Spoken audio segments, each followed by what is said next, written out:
writing as a process. So today, before we sort of get down to writing as a process, I want you to think about writing. So can you recall your earliest experience of writing? When did you begin to write? Did you just scribble first? Were you encouraged by your parents, teachers, anyone else? Were you given drawing books? Were you scribbling on the wall? And how did you feel about it? Then think of the turning point when your attitude to writing changed. What happened? Why did you change? Who has influenced you the most where your writing is concerned? Is it your teacher? Is it your friend? A family member? Anyone else? What type of writing do you enjoy most? Do you like to write emails, or do you like to write on cards? Do you like to blog? And why? And what social media do you write on most? And again, why? So I want all of us, even though we are teachers, think about our own writing styles and our own writing strategies. Then think about these questions. Why do I need to write? Do we write to share experience? So maybe we have a diary, or maybe we blog. Do we write to think? So we probably are making notes. Do we write to learn? Do we write to create? Are we creative writers? Now let's look at what experienced writers have to say on good writing. They spend a lot of their time planning before they attempt the first draft. 2, they spend a lot of time thinking about their readers. They explore their subject as thoroughly as possible. And this I know for sure because I do read detective books, and I find that there are in the acknowledgements to this police department and to that lawyer, and they've gone to prisons, and the writers have done really some thorough research. And they consider their first draft to be a rough draft. Then they thoroughly revise their draft. I know that D.H. Lawrence used to have 11 drafts before he was satisfied. And when you draft and redraft, you're rethinking, you're restructuring whatever you've written. So this is what experienced writers do. Do you do that yourself? Now let's reflect on what you do when you write. How many drafts do you write? Or is your first draft your final draft? How do you start writing? Do you wait till you find a suitable beginning and then proceed linearly? Or do you jump somewhere in the middle when a suitable idea strikes you? Do you keep referring back to what you've written and sometimes restructure, sometimes rewrite it again? And what do you do when you manage to complete the first draft? So we all know that writing, as teachers we definitely know that, is a 3-way process. We have this pre-writing, then we have the while writing stage and the rewriting stage. And this may appear linear, but as we will soon see, it's actually very recursive process. When we write, it's a good idea to think about 3 key elements: your purpose, your subject matter, the reader or audience. You need to ask yourself, why am I writing this piece? Who am I writing for? Where do I source the material for all the writing that I do? Your purpose. You must be very clear about what your text is going to be used for. For example, are you going to write a report? Is it going to be a memo? Is it going to be a letter? Only if all this is clear will you be able to identify the steps that you need to reach your goal. Only then will you be able to search for the information or ideas that are related to your purpose and your genre. When you are trying to find the purpose of your writing, remember you could be writing a description, a narration, persuasive piece, argumentative, presenting facts, analyzing, summarizing. Then you have to gather the information. How do you research for information? Of course, the internet. Everybody goes to the internet. You have to, when you're searching the internet, identify the credible sources. books and journals, so you go to libraries, and this business of organization of your research. You come to identification of your subject then. So you have to be very sure that will your reader understand what you're writing about? Can you gather the information that is most relevant to your reader and your goals? Otherwise, you're likely to collect any and all information that is available, and that's not a good thing. The first thing when you're gathering information, I suggest, is write and recollect what you already know about the subject. And it's a good idea to look at your class notes before you look at any other sources. And this is a tip that you should give children. When you're writing about something, please look at your class notes first. So write quickly, write without planning and organization. The first step should be a little dynamic, unorganized. Then when one does research on the internet, it is very, very essential to find comprehensive, updated information of your topic. You must bookmark websites that appear useful. And be sure to include the URL, the title of the site, the date when the information was posted, and the date when you accessed it. And this is important because sometimes posts are removed and then you forget and you're left really in the lurch. You don't know what to do. When you're looking at books or articles, make sure that you record the author, title, publication, information, page number of the articles, and of course the names and books that you refer to. If you don't do that, sometimes you may just be caught in a plagiarism suit for no rhyme or reason. It's just that you forgot to do this. A lot of plagiarism happens not intentionally, but because one forgets to do these kind of things. So the other thing is you need to make notes. And how do you make notes? You need to brainstorm. Do you brainstorm alone or with other people? And you need to create a mind map. Very important to create a mind map because that will give you visual information of what you have in mind. And that will help you capture your ideas better. Then ask questions. When you decide on your topic, ask probing questions. And this will provide you with ideas. And I will show you some probing questions that we have asked later on. So this is a mind map that you have, which is taken from the net. And this is, it has about global warming. And so what do you do when you travel? What do you do at home? What do you do? What kind of food you should eat? So this is quite a mad kind of mind map where everything. It's very colorful. It's very nice, and sometimes you like to do things of this kind. Or you can have a mind map like this, where it's very cut and dried and black and white. So both are absolutely okay. So you can have fun as we showed in the first one, or you can have something cut and dried as in this one. Yes, now we come to knowing your readers and look at the questions that we've asked. Is your reader an expert or a general reader? So the probing questions. What does the reader already know about the topic? What background information might they need to know to understand the current situation?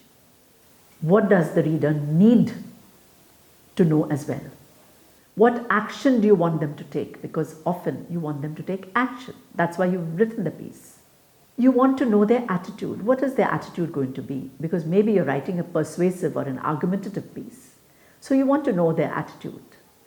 Are they going to be biased, or are they going to have any positive associations with your subject? So you write accordingly.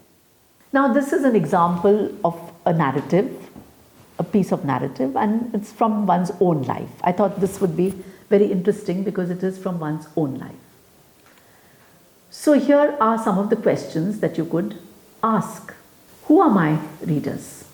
What are they likely to think of me as they read about this event? What do I want them to think of me? How much of the event is likely to be familiar to my readers? What might surprise them? How can I help my readers understand the significance of this event in my life? And then, does it suggest to the readers the social and cultural forces that shaped me through the event? So these are the questions if you're maybe writing a narrative, but there will be very different kind of questions that when you're writing a persuasive piece or an argumentative piece or an expository piece. But the whole point of writing all these questions was to tell you how detailed the probing questions have to be. Then we come to this whole business of beginning to write. Always a good idea to begin with a thesis statement, and we will be talking about the thesis statement very soon, which clearly defines one's opinion on a particular topic. And when you have a thesis statement, then you can spend the rest of your paragraph or your essay in exemplifying it. The thesis statement should be asserting one main idea, and it should be stated in specific terms. Then let me come to introductions and conclusions. And this is the bane of all the writers that I know, So, and I'll be giving you examples of some of them. So, first we're going to talk about introductions. So it could begin with a statement of a problem. It could begin with an arresting statistics or shocking statement. A question, a quotation maybe. It could also be a preamble, like a relevant story, a joke, an anecdote. It could be comparison, contrast. It could be a personal experience. All this could be part of the introduction. So let's go on to introductions. The first one, for example, and that's a statement. Ours is a society that tries to keep the world sharply divided into masculine and feminine. Not because that is the way the world is, but because that is the way we believe it should be. Then second is statistics. There are more ants than any other kind of land animals in the world. 1 million ants can live in a few trees, and there may be 250,000 in one colony. And the total weight of all the ants is more than that of human beings. Then we have a question. Which animal tills, purifies, and fertilizes the enormous masses of soil for us and rejuvenates agricultural lands after incessant use has sapped their productivity? This animal has no limbs, no teeth, no backbone, or even a spine. So this is like a guesswork. So we can begin with a question, which is interesting. Or we can have another question. Where shall we meet? It's a question which may demand a good deal of thought in one of our great cities. So these are interesting ways of introducing. Conclusions now. So in conclusion, we can have a restatement of the thesis statement. We can have an evaluation of the importance of the subject. A call to action, as I said earlier. A warning, which is based on the thesis statement. We can end with a quote, we can end with an anecdote, or we can end with a rhetorical question. And we can also have a summing up overall impression. I'll just give you some conclusions, and this is about where shall we meet. So one conclusion is, and that is about this dog, Hachiko, who was so fond of his master that even when the master died, he would wait at the station. So where should we meet? So this is a story in Japan. So it is today the fine statue of Hachiko stands in the middle of the busy and friendly square in front of the Shibuya station. And as you look at the statue and read the words below it, you feel that you know a little more about Attica dogs, loyalty, and the people of Japan. And this is, we talked about it in the introduction. It was, where shall we meet? It is meet at the site of the fine statue of Hachiko. And this is another good conclusion, I thought. The Europeans go to all the warmer climes because they don't get enough sun. So they go to warmer climates. So he said, so the conclusion is, we seem to have learnt one clear lesson. If we had cleaner air, the healing light of the sun would do us all good. Fewer people would need to go to the special schools in the sun. So they say that you don't need to go to special schools in the sun, because if you had cleaner air, you probably wouldn't need that. Now let us talk about, now we've thought a lot about the whole business of writing. I come to the process approach to writing. So we begin with a plan. And when we write a plan, it's important to have an outline. But remember, as we said before, the points can be changed. It must be dynamic. It must be flexible. Second, we need to write a draft. It's important to tell the children to have frequent pauses to reread as they write their draft. Not write the draft at one go, but keep pausing, keep rereading. Maybe add an example, maybe choose synonyms, maybe improve an argument. It should be a recursive process. Then conferencing. Sometimes it is impossible to discover problems in one's own writing, so it's important to show your draft to others. It could be teachers, seniors, even classmates. Then revising. See what the comments of your friends are. See the comments of the teachers. Incorporate them if they're necessary. Do check for spelling, punctuation, grammatical errors. Improve your vocabulary. Add clarity to your ideas, and then make another draft. How do you troubleshoot your draft? First is the focus. Is the focus too broad? Have I covered too much? Have I not directly related stuff to the topic? Or is the focus too narrow? I don't have enough to write about. Then let's look at readability. Is the organization logical? Is there a topic sentence? Is there a fluent flow of ideas? We talked about introduction. So is the beginning interesting for your readers? Are you summarizing it properly? Are you speculating about the future? Is there a call for action? Then, of course, editing and proofreading. Keep your dictionary and thesaurus handy to check for spelling, usage, meaning of words in doubt, and synonyms. If you're working on the laptop, be sure to use these tools. Then eliminate mistakes that all of us make. For instance, it's and it's with and without an apostrophe, let's and let's without an apostrophe, who's with apostrophe, whose, and so on. Then the teachers and your friends would have commented, and especially your teachers have commented on the problem areas in your writing. Please pay special attention to those areas. Sometimes it helps to read aloud your draft. It helps you to hear what your eye may have missed. So it's important to hear. Your eye may have missed some things, but your ears may not. And look at the common grammatical errors. Few sentences, misuse past perfect verbs, order of adjectives, relative clauses, with commas, without commas. Then proofread your final drafts at least twice. They say if you read it more than 3 times, then you can't really see anything. So at least 2 times. And see that you've formatted it appropriately and that you've numbered the pages. So this gives you a broad outline about the process approach to writing. See that all the steps have been covered when you look at your children's writing. Then what do we need in order to be an effective writer? Very important to inform your students about this. We learn actually to write by reading. So when we read extensively, it will enable us to become better writers. All good writers are avid readers. They read for enjoyment as well as for information and also to hone their craft. Please encourage your students to read, even if it is reading from the net. Reading also enables you to understand a particular genre.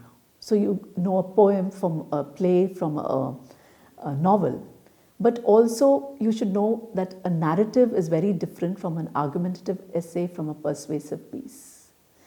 A convention of a report is very different from the convention of, for instance, a proposal.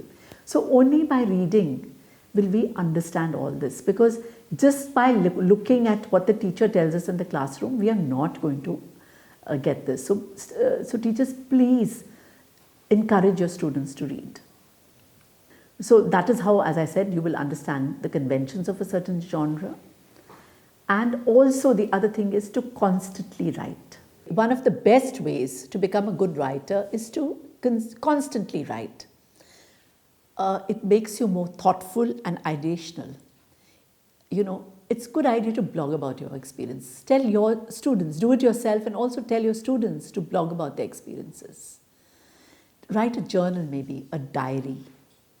And this will help them write continuously and help them be better writers. Also, ceaselessly tell them, and I tell myself every day as well, it is important to ceaselessly enhance one's vocabulary and convert one's passive vocabulary into an active one. That means become a word conscious person, become a word seeker. Now, the process approach to writing, it has several advantages. It gives the student metacognitive awareness of their writing processes. It places great emphasis on the response to writing. Remember, we have conferences, so it motivates learners.